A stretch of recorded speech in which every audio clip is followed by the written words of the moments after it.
Haati manaa abbaa manaa ishee akka jaalatu beekuuf abbaa manaa ishee hojii osoo hin deebiin waraqaa irratti akkana jettee barreessite. Amma achi si waliin jiraachuu hin barbaadu.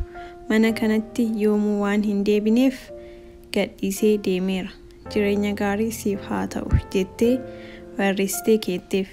Achi booda dhiirsi dhufee yeroo dubbisu maal akka jedhu laaluuf siree jalatti dhokattee eeguu jalqabdi. Dhiirsi hojii deebi'ee yeroo kutaa san seenu waraqaa san argee waraqaa san ol fuudhee dubbisee erga geesseen booda qalama fuudhee wanta tokko barreessee iddootti deebise. Sanaan booda akka homtuu hin uumamnetti uffata isaa geeddarachuu ni jalqaba.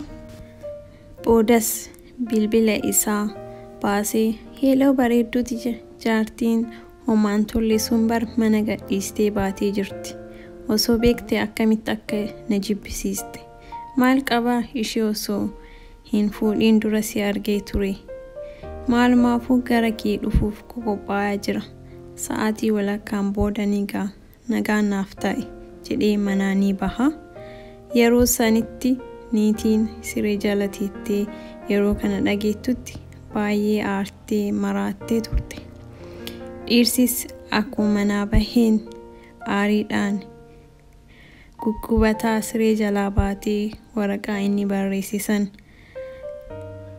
yeroo dubbistutti akkana jedhaa ture. Ati gowwaadha. Miilonni kee siree jalaa afamanii ni mul'atu. Nyaata fiduuf baheera. Hanga deemutti qophaa'ee na eegi jedhee ture kan waraqaa irratti barreesseef.